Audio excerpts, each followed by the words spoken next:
Assalamualaikum warahmatullahi wabarakatuh.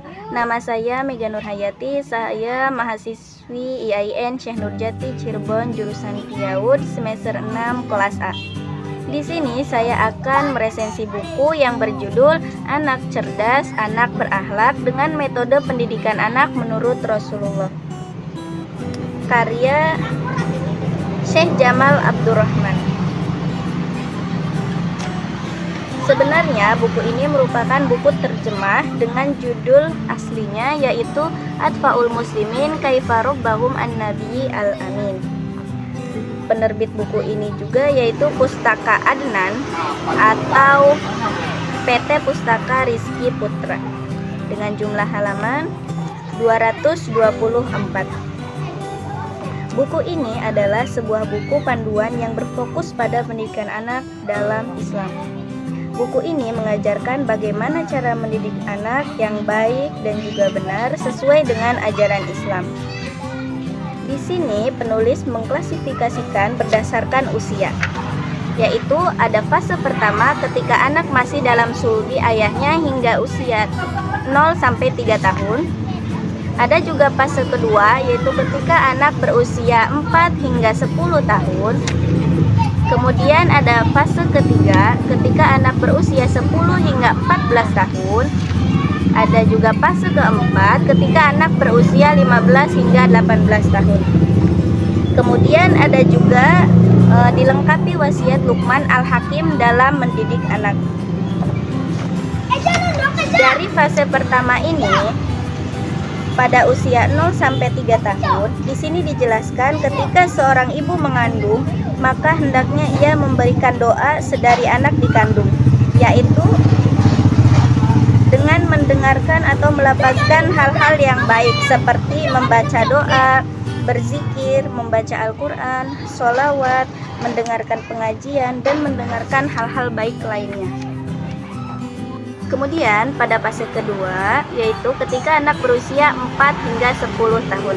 Di sini anak sudah memasuki usia masih balita. Sebagai kedua orang tua sudah sewajibnya untuk mendoakan dan memberikan nasihat kepada anak sehingga anak tidak salah memilih jalur dan ia tetap berada di jalur yang benar. Di sini juga anak masih aktif bermain, sehingga sebagai orang tua sudah selayaknya memberi fasilitas bermain dengan tetap mematuhi syariat Islam sehingga anak tidak salah pergaulan. Kemudian ada pada fase ketiga yaitu 10 sampai 14 tahun. Apabila dalam keluarga terdapat seorang anak laki-laki dan seorang anak perempuan, maka tidurnya itu harus dipisah. Kemudian mereka diajarkan untuk menutup aurat, menjaga tangan, artinya itu tidak mencuri, tidak memukul, dan menggunakan tangan itu dengan baik. Apabila orang tua hendak menegur atau menghukum anak, lakukanlah juga secara halus. Kemudian ada fase keempat, yaitu ketika anak berusia 15 hingga 18 tahun.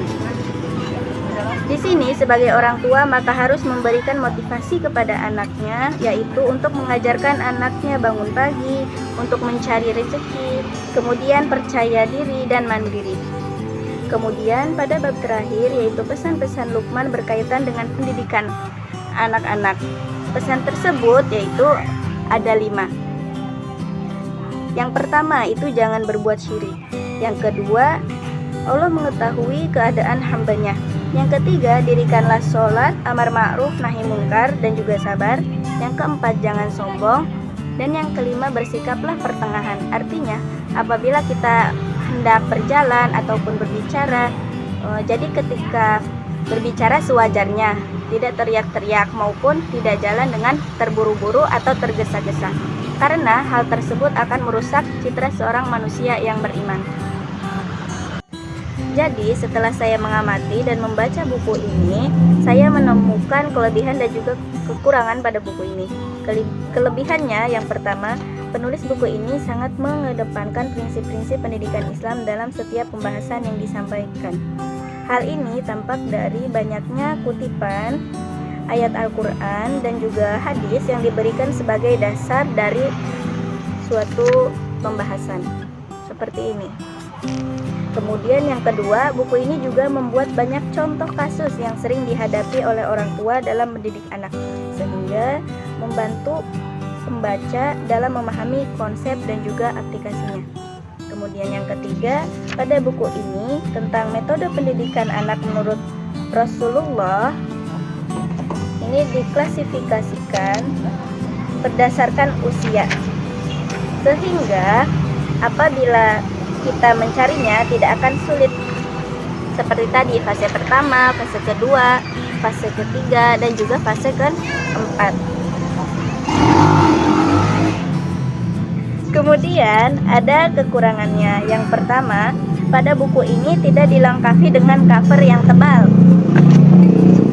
sehingga jika buku ini dilengkapi dengan cover yang tebal, maka bisa melindungi isi buku apabila terkena air dan tidak mudah sobek. Tetapi secara keseluruhan, buku ini sangat bermanfaat bagi orang tua atau siapa saja yang ingin mendidik anak sesuai dengan ajaran Islam, dengan bahasa yang mudah dipahami dan banyak contoh kasus yang relevan. Buku ini dapat menjadi panduan yang baik untuk mendidik anak dengan benar dan membentuk akhlak yang mulia. Demikian resensi buku dari Anak Cerdas Anak Berakhlak. Kurang lebihnya mohon maaf. Wassalamualaikum warahmatullahi wabarakatuh.